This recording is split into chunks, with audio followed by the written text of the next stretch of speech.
Wouldn't it be cool if you just could plug something in the original outlet and pull it up and be able to access power right here above the couch? That would be a really good idea. There's a ton of demand for the product, and we're really building momentum right now. This is the first time we've had something that's really like universally applicable. All of my chips are on it.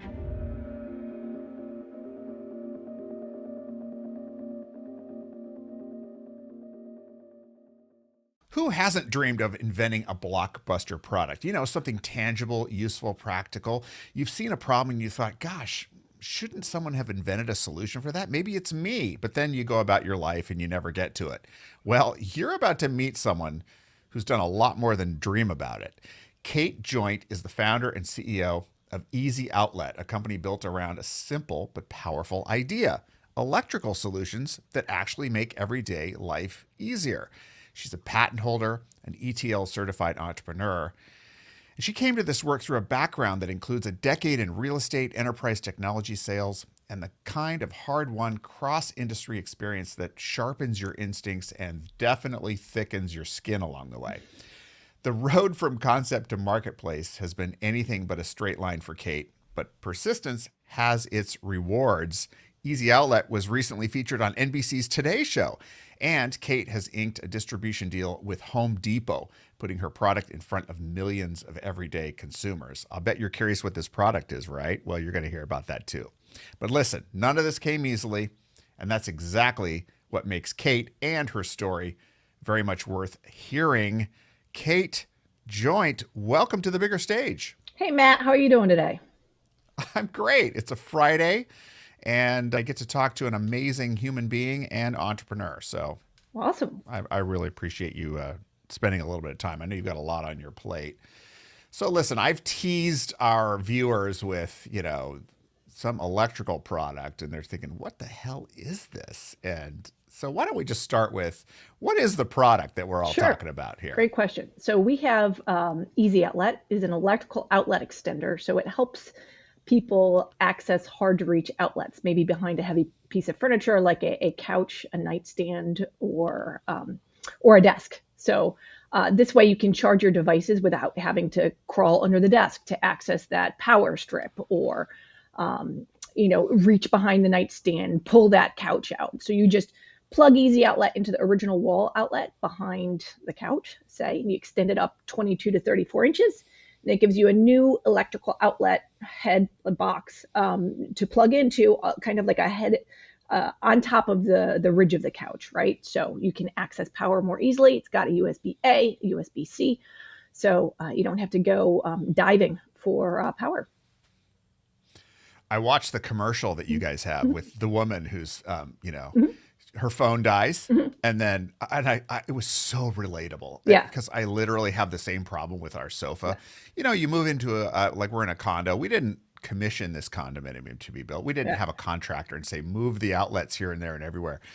And I mean, I'm watching it. I was just laughing. I was like, this is like the most relatable ad ever. Yeah. Because who hasn't been pulling the sofa away from the wall going, first of all, where is the outlet? Secondly, oh man, now I got to like stick this plug down there. So I want to hear, take us back, because what's going to happen is you're going to become a household name. Everyone's going to want this device, guaranteed. I already want more than one. And then they're going to be like, Kate Joint, overnight success, Easy Outlet, overnight success. And has it been an overnight success, Kate? Not at all. I would say anything but. It's definitely been a long journey, but we're really a very classic story of perseverance and just not giving up and really starting to make it. So we've had it took us a number of years to get to market in a meaningful way, but now we're here. There's a ton of demand for the product, and we're really building momentum right now. So it's pretty cool. All right. Well, let's go back in the Wayback Machine, because really, when did this idea even come to you originally? So I'd say maybe 5 years ago. And to be completely fair, it's myself and my co-founder that run the company, and he's more of the creative guy, right? So I had the good fortune to be standing next to him when he kind of like came up with the idea and said, hey, like, wouldn't it be cool if you just could plug something in the original outlet and pull it up and be able to access power right here above the couch? And I turned to him and I was like, that would be a phenomenal idea. That would be a really good idea. So he kind of birthed the idea. And just a little tidbit. I've always loved inventions, like since I was like a little kid. And I don't know, you're probably somewhere around my generation or my age, but there used to be this show on Nickelodeon called Dr. Fad, and it was a kids invention show, and all these kids would go on and showcase their inventions, and I was obsessed with it. I got to be in the audience one time, and they come around, and I got to show my own little invention. And so I've always had a penchant for inventions and an interest in cool products. So What it what was really fun to take this what on. was your little invention on Great Nickelodeon? question. Great question. I'm not sure it was actually, looking back, I think my 10-year-old self thought it was amazing, but it was a horseshoe with a little waterproof patch, because I rode horses and I took horseback riding lessons, and we would have to clean the horses' hooves out to make sure that they didn't get what's called thrush. And thrush can build in an environment with a lot of moisture. So I built a waterproof pad attached to a horseshoe, thinking that maybe that could keep them from getting thrush. And I thought it was brilliant at the time. So that was my little invention that I got to talk about as the credits were rolling on Dr. Fad. Dr. Fad. Oh Yeah, my, I do vaguely remember that. I yeah. mean, the thing I remember about Nickelodeon was green slime Oh yeah, mostly. yeah, You know, yeah, that yeah, that was yeah, it's so funny, a whole network dedicated to kids, yeah, right? And what you remember, the one thing most people remember is green slime. I would yeah, I would yeah. That was think because it the was hallmark. iconic. Yeah, yeah, That was the hallmark. yeah, Yeah, it became their iconic kind of yeah, symbol. But you're right, they had a bunch of other shows. yeah, What? Okay. Sorry, I got to pull on this thread a little bit more. There's two of them. I want to get to your co-founder as yeah. well because I didn't mean to give him short shrift either. I mean, and I knew he existed, so we want to honor his role in this too, and then get into your story. But um, do you like just the obsession with sort of like there's a problem and we could fix it? I Yeah, mean, I think that's a certain mindset that some people have. yeah. I've thought of a million different things. Most of them are probably garbage, but just that were you always kind of like, hey, we could fix that. We could make that easier. Was Yeah, that just part of your personality? yeah, I've had other ideas along the way, but nothing that had like I think the difference with Easy Outlet is it has mass market appeal. So if you understand the size of the market relative to something that really makes sense to manufacture and bring to market, I've had other ideas, but they were just so niche that it kind of like there wasn't a huge market for it. It was a really great idea for a very small segment. So this is the first time we've had something that's really like universally applicable. But I do think there's something about pointing your brain in the direction of finding solutions to little problems Mhm. like that have big potential. Yeah. That a mentor of mine said, your brain focuses on whatever you point it at. And it's almost like when you were a girl pointing your brain at, hey, we could solve this Yeah. problem, it probably has, I'm guessing that kind of cumulatively led to that moment with your Right, like co-founder. my ear was when he said that, my ear was primed for there we go. Like that's it. That's the one we can carry this far. Yeah. Yeah, I would agree with Right. you. Hmm. So I think for anyone who's listening to this, like, don't downplay your seemingly silly or frivolous things. If you're pointing your mind in the direction of something that's really true to yourself and that can have value, even if it's silly and it doesn't have mass market appeal, it can lead to that because you're tending to your garden. So tell me about your co-founder. Sure. What Sure. who is he and Yep. what's his role in Yep. all His name this? is Tony Gallison. He lives in Connecticut. So we have a polar opposite different backgrounds, which is great. It's really what you're looking for. He's much more of a creative type. I have more of like a business and sales type background. I've worked in corporations, stuff like that.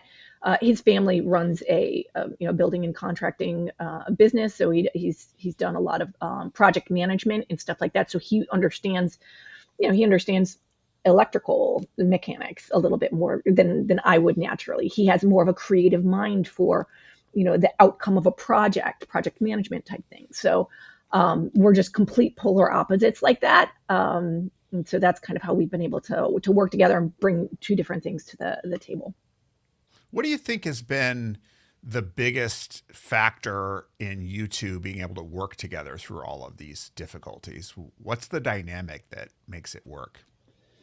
I think probably just that is, we both have our respective lanes that we're good at. And like, I kind of run with the business side of things and, the numbers and making sure everything works mathematically.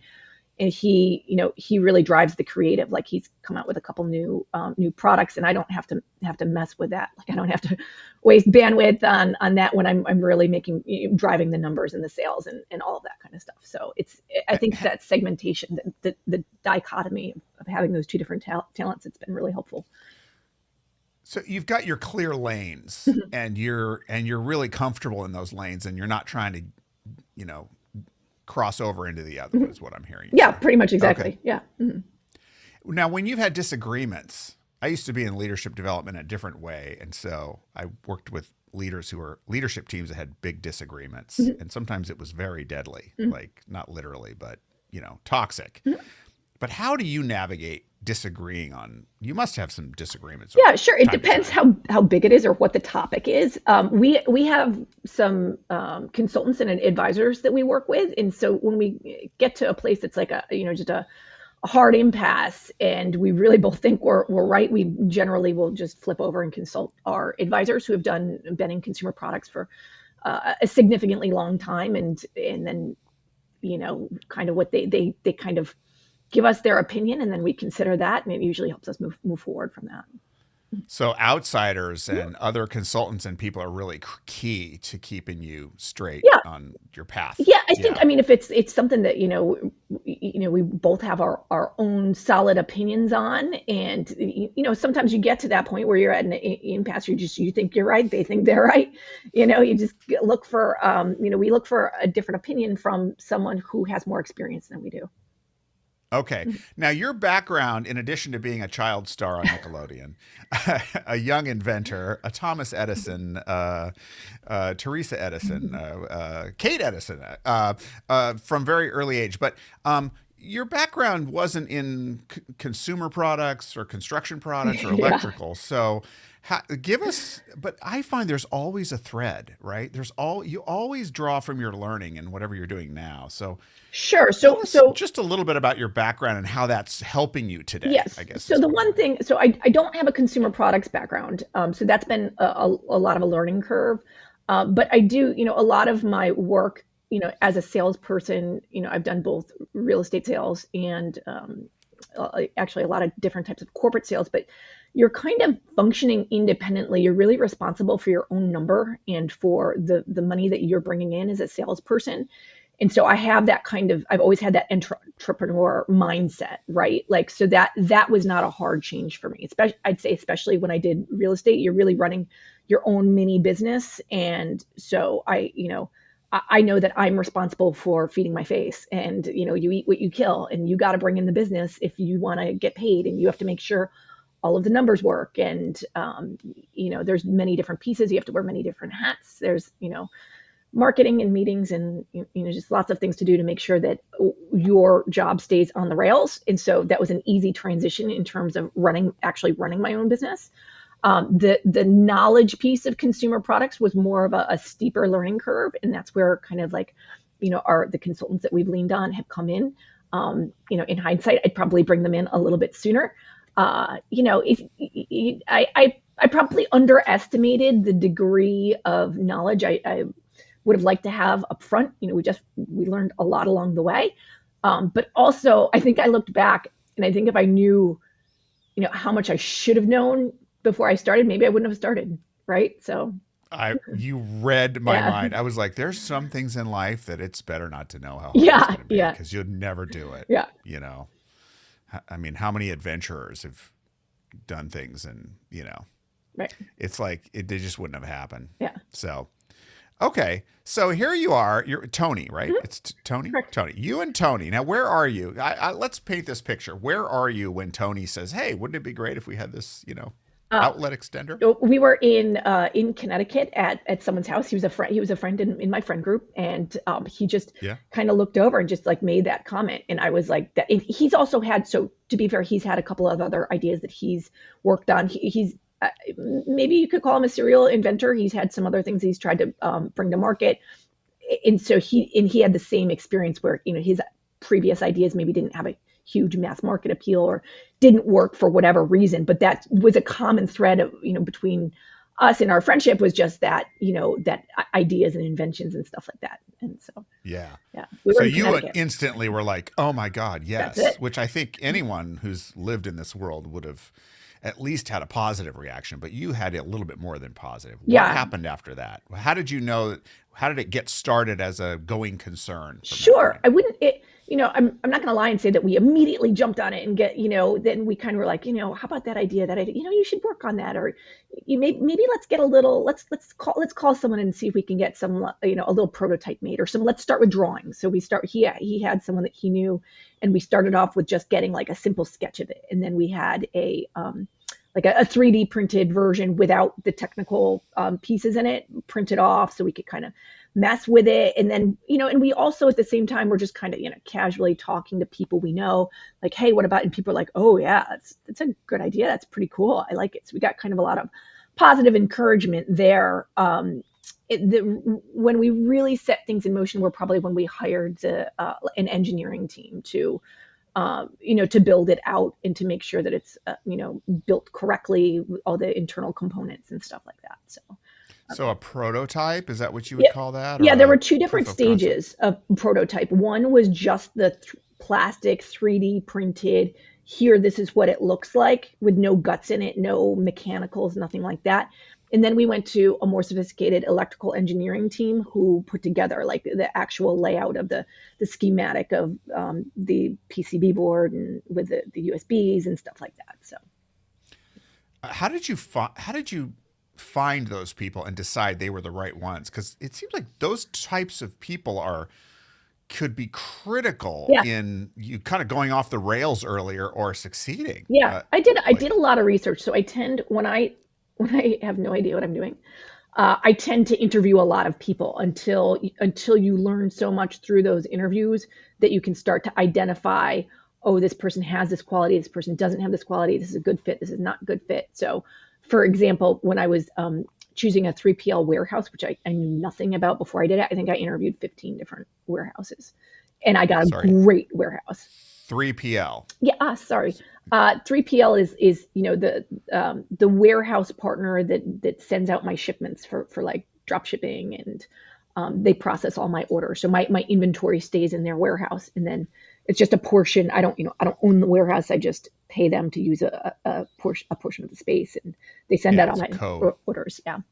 co sharing, or yeah, Yeah. absolutely. I just want to make sure all the terms are everyone knows Yeah. what they mean. So, okay, great. So so you hire this engineering firm and they develop essentially they plan it out to be made Mhm. to actually make a working prototype, Yeah. not just a schematic. And so you get this made. Yeah. So it Like took a where while. and yeah, It tell us about it took that.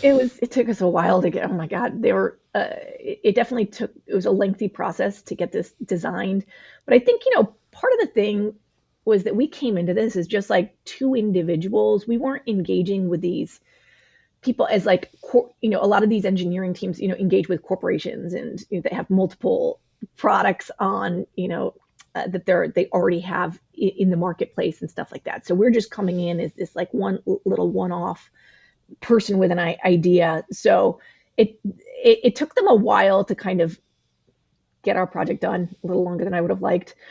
Then we took that. So then when we had all of the plans, we took that and we had to find a factory. And so I was lucky that I was referred to our partners in Philadelphia. They're a buying agent, and so they kind of sit as an intermediary between people like me and factories abroad. Whether it's in China or Vietnam or wherever it may be. And then they'll go and do the legwork of finding the factory, getting the quotes, making sure the factory has the capabilities of to produce your product, that they've made similar products before, that the manufacturing processes are good, their quality control is in check. So they kind of handle all of that stuff for me because that's beyond my knowledge base, and that's a piece that like I really have to get right. So they kind of work as an agent for me. So I interfaced with them. They came back. They went probably got 6 different quotes for my product. And we chose a factory to move forward with, and the factory we had to build tooling and molding. So you have to do an investment upfront of the equipment for them to build your product. Sometimes when you're a little bigger and you're not just a one-off person with your first invention, they'll amortize that over the entire life of the product. But we weren't. We were just kind of this little tiny team, so we had to put up a chunk of money to get that tooling and molding built. And then when that happened, they run off the first real product, and then they go for like licensing and certification, because to sell in the United States in retail locations, we have to be certified by to UL standards, which is Underwriters Laboratory. It's Yeah, it's just an electrical product. Like, yeah, what could go wrong? nothing. Yeah, I mean, yeah. how many times along the way have you been going, "Oh my God, I never would have thought of A this lot, issue"? a lot. Yeah. What are some of the biggest shocks that you've had along the way where you're just like, I wouldn't have ever dreamed that that would be an issue, and now I'm dealing with it. God, all of them. Um, just learning different things about the components, and like how many different types of like USB compatibility with the phones that are out there. And you just think you plug into something and it works, right? Like you have to, not everything is compatible with everything else, and I have to specifically give the factory directions. They kind of they make whatever you tell them, so I have to be very specific in which components I want, because they just produce whatever I tell them to. So learning exactly which components we need, and make sense. That's been an ongoing process for us. What other problems I would never think of any of them.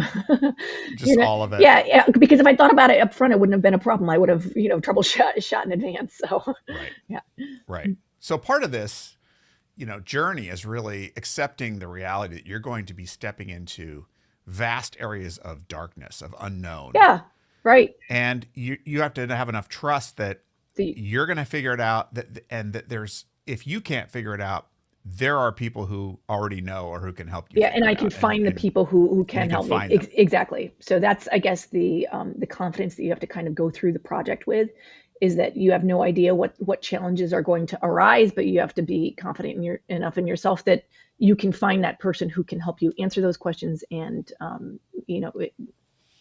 conquer the issue. Yeah, I just love that theme because I think, the show's called The Bigger Stage, my company's called The Bigger Stage, and whatever that bigger stage looks like for somebody, whether they're creating a great product or not, or they want to be a great speaker, or whatever it is, um, I think there's some version of this arc you're just like, to reach that next level, you have to go into the unknown and have enough faith in yourself and enough humility and desire to go say, I don't know anything about this, Yeah. but that's okay. You do. Like, you weren't an electrician. You weren't No. like, and yet you've helped to co-create a really fantastic electrical product. So Yeah. who knew? I never in my wildest imagination thought I would know so much about an electrical good. I didn't foresee that in my future when I was younger, but now I can tell you all the ins and outs of it, about all the regulations, different types of components, and stuff like that. So So what other products do you marvel at with all of that knowledge now that you wouldn't have even given second thought to before? I mean, I'm impressed with just how complicated electrical and electronics in general, how complicated those goods are, and I have respect for understanding that. You really want to be with a factory who is very experienced in those exact types of goods, because it's not casual, and you really want a factory that really understands how to build something to the specified certifications, and has done it before with other goods. You've seen them; they bring other goods to market that are certified, and maybe also selling in a retail location like Home Depot or something like that. So you can see that they build a quality product that's going to be safe. They understand how to follow regulations, and things like that. How much do the factories, practically speaking, actually advise? It sounds like they're really set up to sort of what do you want? Be as Mhm. specific, follow these guidelines, make sure that if you don't have credit, because Mhm. if you don't have a past history, come up with the money. But do they really do much consulting I the other wouldn't. direction? I wouldn't. I don't have the experience of using them as consultants. I mean, sometimes they'll tell me, "You can't do that. That's not that. No, you don't want to do that." Like sometimes they'll send a message back my way, like not so much. But you can kind of interface with them. I want to almost say as much or as little as you want. So there's different types of factories that work with you in different types of ways. Some of them you come in and you say, I have the entire plan. Here are our CAD files and electrical schematics, and our all of our regulations that we have to follow, and these are the components we need to use, and you give them very explicit instructions. And then in other types of ways that you can work together, you can really lean on them for that design work. I'd say in our case, we've kind of done a little bit of a blend. We came in initially with the engineering drawings that I was talking about earlier that we worked with the engineering team for, and in order to actually get it past the certification process, our factory had to do a little bit of re-engineering in practicality when it was really getting built. So it's been a little bit of a blend. But I do have consultants that we work with now to kind of help us look forward and build like a product roadmap and make sure that you know they kind of help me to work with the factory to make sure everything we're all doing it together and everything stays on track. Oh, wow. Yeah. Okay. All right. So let me ask you a few more questions about the journey. So when you're looking back up to this point, and there's a lot more story to be written, but you have crossed a Rubicon. You've stepped onto a bigger stage now. The Home Depot Yeah. deal, I mean, these are not Home Yeah. Depot doesn't say, "Hey, yeah, we'll put you on all of our Yeah. stores," unless you've reached a Yeah. certain level of reliability and viability, Yeah. both. Mhm. Yeah. Uh, what's been the most productive mistake you've made? So, in other words, a mistake that has led to the biggest aha, the biggest growth, even as hard as it was. Can you? What are there any that I'm sure there have been many, and because we all make mistakes along the way. But what's been the most useful mistake that has helped you get where you are now in this Mm, journey? gosh, I mean, we've made plenty. A useful mistake. I mean, we got lucky in the sense that we started our journey on Amazon. So we listed on Amazon the last week of December in 2024, and we started doing pay-per-click advertising, and we were doing Facebook Meta advertising, and it was just incredibly expensive. And so what we're doing, we didn't have like a new pair of sneakers, and so that there's already search traffic for sneakers, right? There was no search traffic for electrical outlet extender. So I'm trying to do pay-per-click. I'm using keywords that aren't really what my product is, like extension cord. Okay, okay. And so we're doing this, like we're spending like all of this money on pay-per-click. The meta ads were pretty expensive too.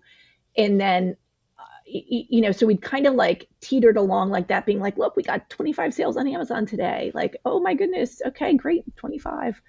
And then all of a sudden, you know, my, my partner, had an influencer that, he was friendly with or whatever. And, she made this amazing post, and she's an Amazon influencer. So she works with Amazon. They pay her to drive traffic to Amazon, and so she did this amazing little video on Easy Outlet. It was very very well produced, and I can't thank her enough. Her name's Danielle Donahue. She did an amazing job, and kind of that just uh, small introduction to her went. We immediately hit the big stage. Like our sales went from 25, 30 a day to all of a sudden they started clocking in as soon as she put the video up on Amazon to 100, 200, 300, like we just saw it like over like an hour. It ended up going viral. So we didn't know what we were doing. We were trying to do things the classic way through pay-per-click, and then Tony just had this relationship. She made a video. We didn't even know that you know how good it could be, but it went completely viral. So We went from selling just a 25, 30 a day to 800 a day, and then we sold out our whole stock, and that was kind of like super exciting in terms of just falling backwards into a little bit of luck there after kind of doing things the wrong way with pay per click and the meta advertising was very expensive. Yeah, boy, isn't it? You're really reminding me of something though. So when a person goes out and tries to do something that's just not, it doesn't have its own lane. It doesn't have its own, no, like you said, it hasn't been invented yet. Yeah. So no Right. one's searching for it Right. and so how do you know where to go? And so there's this aspect of like, we're also, I don't know about you, but I beat myself up pretty hard. It's kind of like I should have this strategy to know where it is. And part of it is literally is shooting into the darkness until you hit a target, Yeah. Yeah. but then listening. And when you hit the target, you got to go, okay, what did we learn from that? So I guess what was your biggest learning from that other than, these traditional methods aren't necessarily where we're going to get the biggest bang for our buck? Right. We pivoted to a lot of influencer driven Influencer. strategy. Yeah. So the flip side of having a category that nobody knows keywords for is clearly that's an issue because it's very innovative. Right. So that Mhm. where that innovation was not helpful to drive traffic in like a Google ads or pay per click way, when the public saw what we had and they were able to literally visually see on a TikTok or Instagram ad, when we could visually demonstrate it, it went absolutely viral. So we did very, very well on TikTok. We listed. I went on TikTok maybe 5 months after we debuted on Amazon, and it lit like wildfire. So the influencers picked it up, and it just went absolutely, absolutely viral. So that was yeah, Amazing. super exciting. Yeah, we got lucky. Now, I mean, I think you've got it on your LinkedIn feed, and I thought it was you on there because it was a small picture. The person who was presenting on the Today Show, NBC's Today Show, with your product. I Yeah. was like, oh my God, I thought Kate's on the Today Show. But tell us about how the product, it actually wasn't you in person there, but you've reached a certain stage when the product itself now has such an identity and a Yeah. value that they want to put it on the show. How did that happen? So most recently, this was just a couple weeks ago. I started getting like texts like, "Hey, great clip on the Today Show," and I'm just like, "What are you talking about?" And I watched, and I was like, "Oh my goodness, there's Easy Outlet. There's our product on the Today Show," and they had picked it up as part of an Amazon promotion. I didn't even know about it, but they clearly saw some of the virality behind it. This was actually our second time on the Today Show. The first time was last year when we were on more of a tech segment where they did kind of interface with us and get some information about the product, and they were debuting brand new tech products to the market, which was really cool. I mean, that visual medium, the ability to visually teach audiences that our product exists is worth its weight in gold. So we were on the Today Show last year when they actually reached out to us and had us be part of a tech segment. This time in March, they just they picked it up as part of they were reviewing different Amazon products for Amazon Spring Sale, and we didn't even know. So, but it was a great great awareness generator. That anything on TV is just fantastic for us. So, Yeah, right. Yeah, because if it's on TV, it's also on the internet, yeah, that's true. Right. and that, Yeah. right, it crosses Yeah. over. Um, what was it like when NBC, the first time you were on the Today Show? What were you ready to be on the Today Show, or how much work went into being able to actually pull that off? Because I wonder. It I wasn't. mean, it's a new stage. Did you have all the assets you needed? What did they want from you to Yeah. be able to show up? Not a ton. They just wanted to understand about the product. I'm not, I wasn't the host, right? So they just want the host to have talking points and to understand really the usefulness of the product. And so it wasn't too taxing. I think we made them like a little fake mini wall that they could use where they could plug in and display the product. But I wouldn't say it wasn't too taxing at all. It was just But you had to mostly. make the wall. Yeah, my partner did. That's why it wasn't Your too partner, taxing. Yeah, thankfully, I was yeah, going to say not taxing for yeah. you, but Right, that he's in the right. construction Exactly. industry, right? Yeah, So he was able to do it yes, without too much trouble. But correct. No, I was just curious because you get these opportunities, and then suddenly you realize I've got an opportunity to be on this huge stage, and then oh my God, what did I? You're kind of grateful for the things that you've plowed into it, that you've prepared for, whether it's copy or rehearsed lines that are so internalized that you can be Yeah, what they at call this off book on right it, at this right? point, I had been doing it. By the time the Today Show came Like, around, I'd been working on this project for a couple years, and I could yeah, say things in my sleep, right?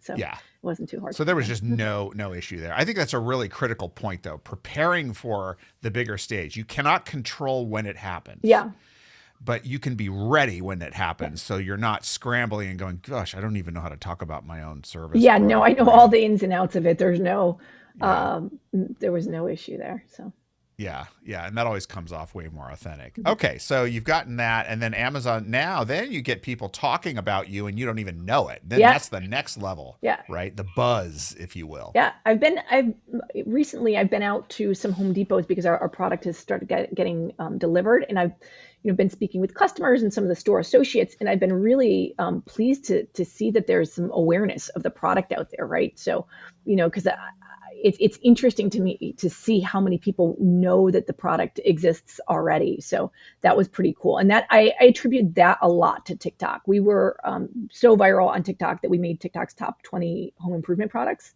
at one point, and the New York Times picked us up, I think, as a result of TikTok. And I think it was a lot of our TikTok success, it's what started to drive interest by QVC and HSN and the Home Depot, like that success in those marketplaces, because they're watching everything that happens in those channels, right? And they a lot of times retailers like to see how you do in e-commerce first, right? So they had been kind of watching, and that viral success that we had on TikTok, I think, really drove our ability to enter retail. Yeah. Yeah. Okay. So, on a personal level, this has been more than 5 years.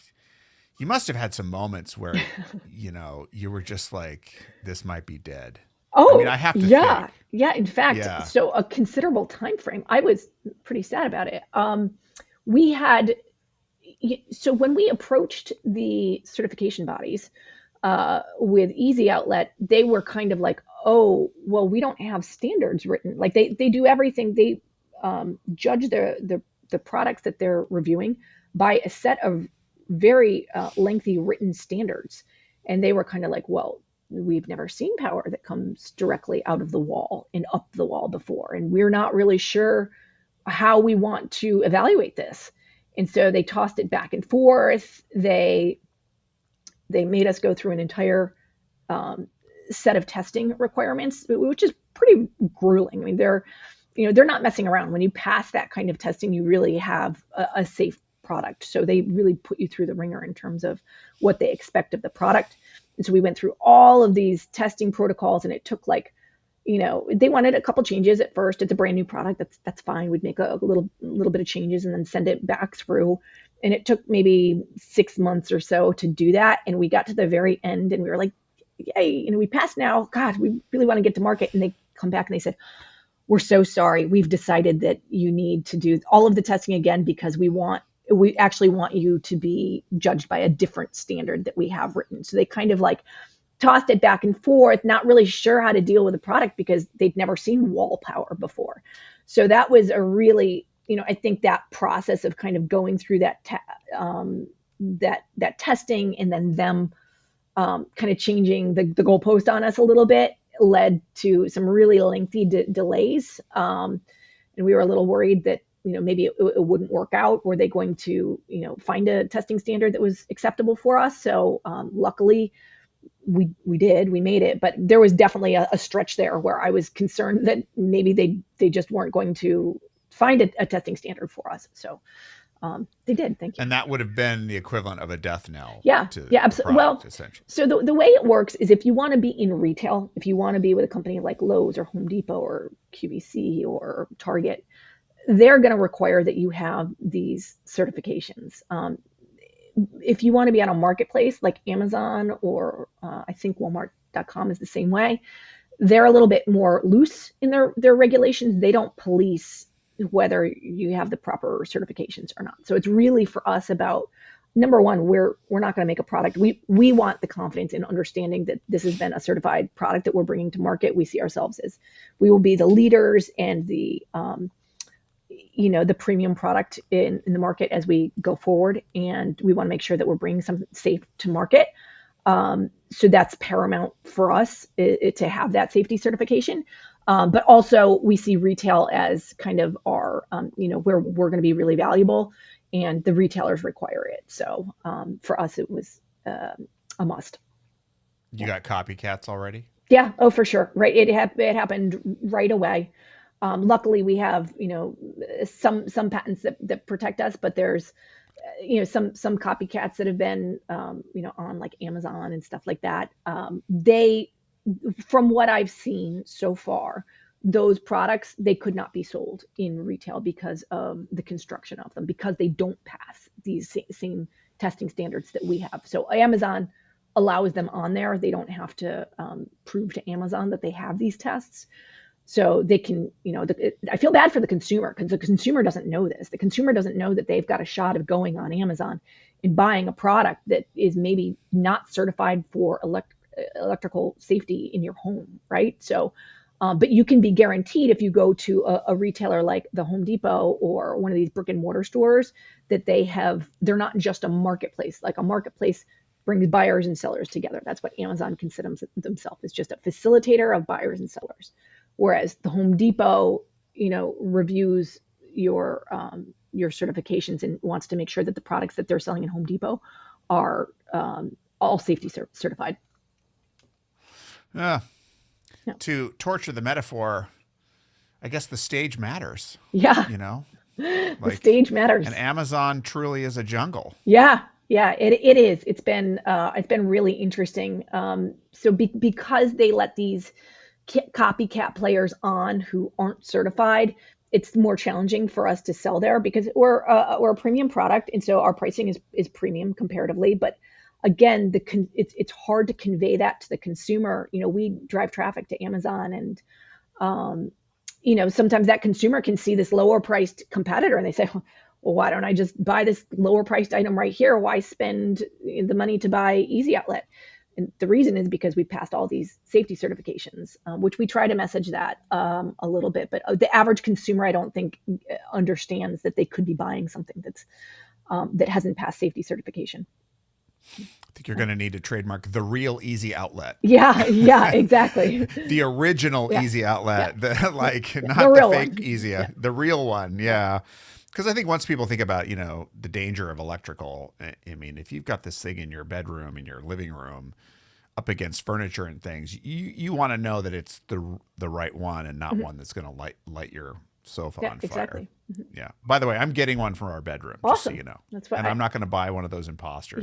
yeah, So I guess, as our time kind of winds closer to the end of this conversation, I'd be remiss not to kind of talk about your emotional journey and sort of self-reflect on how this has changed you or what you've learned about yourself in the sure. process. I've, Yeah. I've got some answers Take for us that. on that journey a little bit. Yeah, Yeah. I mean, I've always been a hard worker.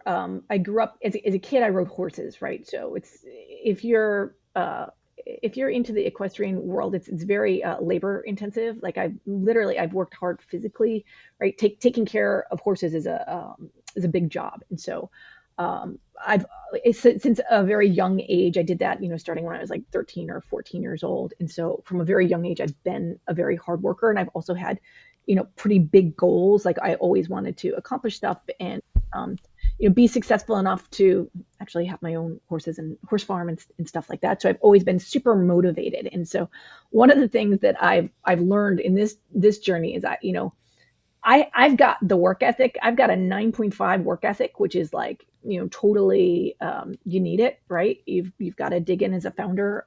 It was a long time that I was the only employee in the company for quite some time, and so I had to handle everything.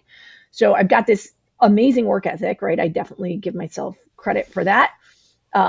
Sometimes I don't have all the stress tolerance in the world. Like I definitely feel all the problems, right? I don't know that I'm the quintessential CEO that's just, it's water off um, your shoulders. But I definitely feel the stress. And so I, I don't know.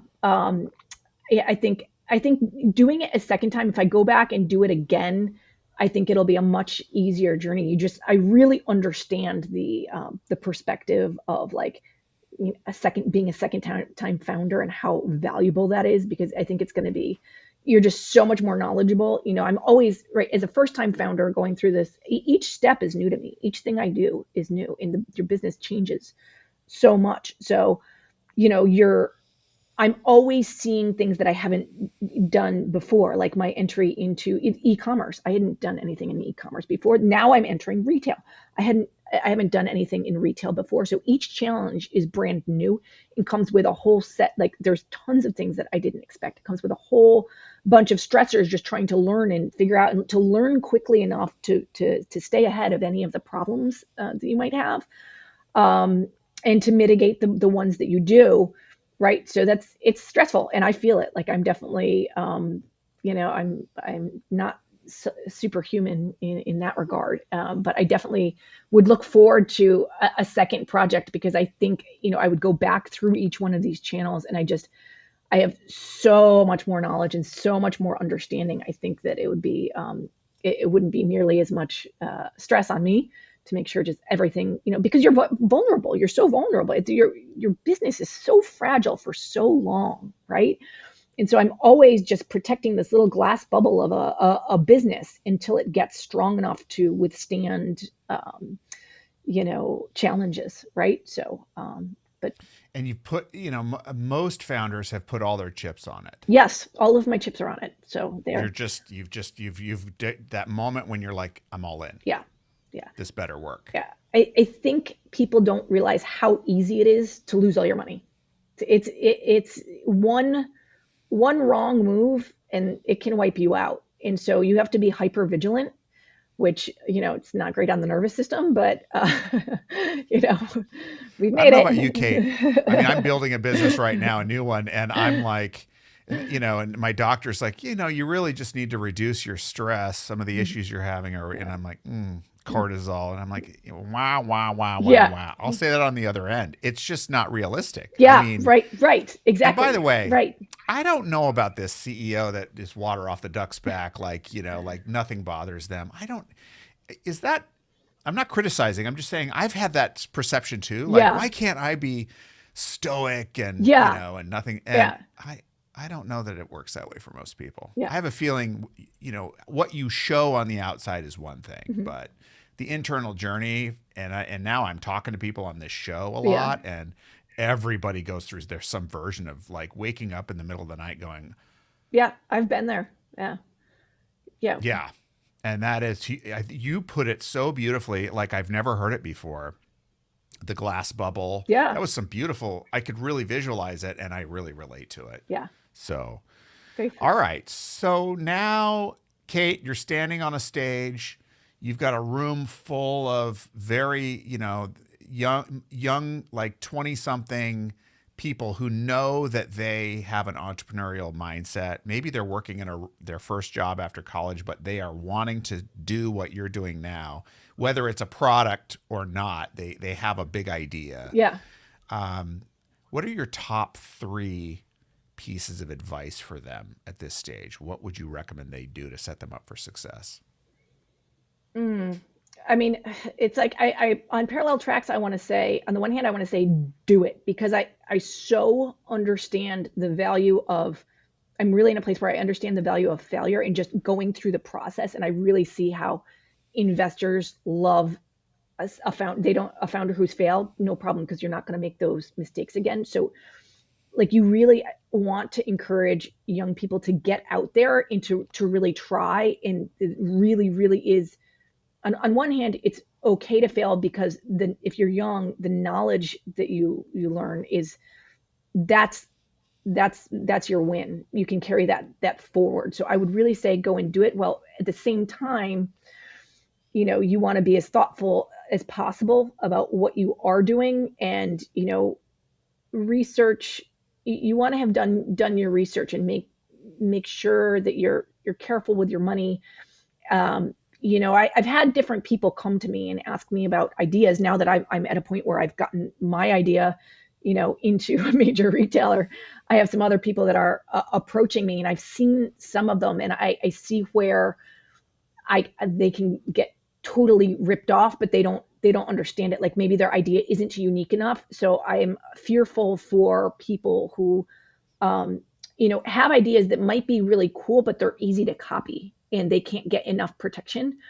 Because I understand how, if you have a really good idea and it's not unique enough to get a patent on it, you really are vulnerable to people copying you. Now we're lucky enough that we have something that's unique and we have our patents where we do, and it gives us some protection. But I'm thinking of one person in particular that came to me with this idea, and I really like her idea. I think it's clever. I just think it can be copied by other bigger players in the industry, and so you might be super passionate and understand that the product that you want to make isn't being made out there, but you have to understand who else can just come in and take that away from you. Like if you start to have success with it, you have to understand, like, can you build it big enough and significant enough fast enough to compete with the other major players who are already out there, right? And so you want to be careful from putting too much money into something before you understand what the landscape really looks like. So that's kind of my protect your money a little bit. So do it, but also be doing the research Yeah. before you take the leap on that next profound sort of vulnerable level of investing everything in it. Yeah. And I'll also say one thing I learned the hard way was I I didn't quite realize how far along I needed to be before people would invest or give me money. Right? They like when I needed money, I wasn't They're far like, enough, and no. they're like, keep going. But I'm like, no, I need money now. Like I need some help now. Nobody wants to give you money until you're already successful. And I did not grasp that at the beginning of my journey. Again, maybe gratefully so, because I made it happen. If I had understood those things, maybe I wouldn't have taken the same risks, because now here we are, we're getting to a place where we're a little more solid and concrete and safe, safer with our business. But yeah, I learned that one the hard way. So That's yeah, really good. Okay, there's our third one.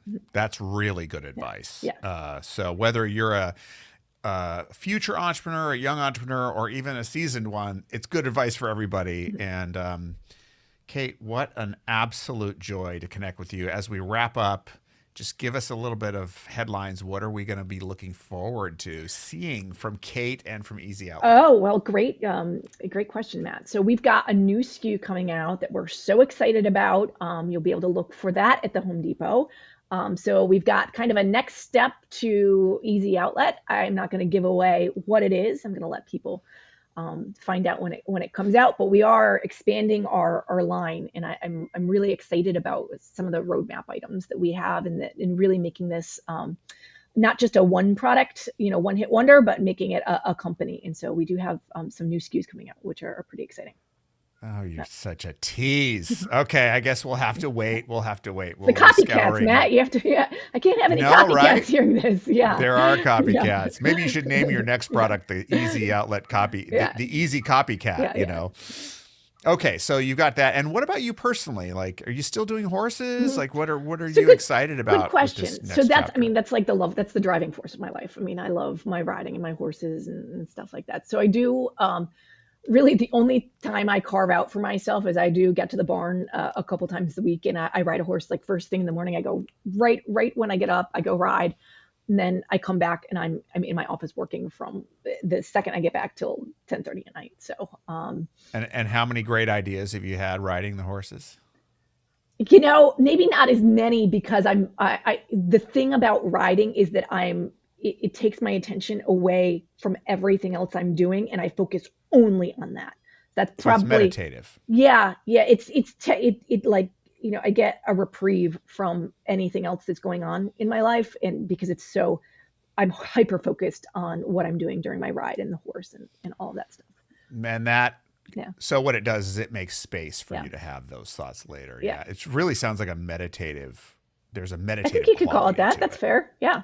Mhm. Yeah. Yeah. Well, that's focusing. I mean, just how I translate it. I'm not trying to project that on Yeah. anyone else, but well, I am projecting. Yeah. That's how my I think I don't ride horses. My cousin does. Okay. Cousins. I have two cousins that love horse riding. They've had horses Yeah. since they were little girls, Yep. and they love it. Feel a similar energy with you. There's something The about horse horse girl people. energy. Yeah, horse girl in particular. uh, It is like it's a thing. I It's know. powerful. I know. I know. Yeah, that's cool. Yeah. Thank you so much. As we close out, where do people find Easy Outlet? Sure. Sure. I mean, we're online. We're on Amazon. We're on Walmart.com. We're in the Home Depot. If you watch Home Shopping Network, we're on Home Shopping Network occasionally. But it depends what your path is. If you like to go out and shop, find us in the Home Depot. And if you like to shop online, we're on Amazon. So yeah, Yeah, just make sure it's actually Easy Outlet exactly. Yeah, and not an imposter. exactly. Don't burn down your house. Okay. That's awesome. Kate, what a joy. Thank Thank you you. so much. Yep. You're very Thanks, generous. Matt.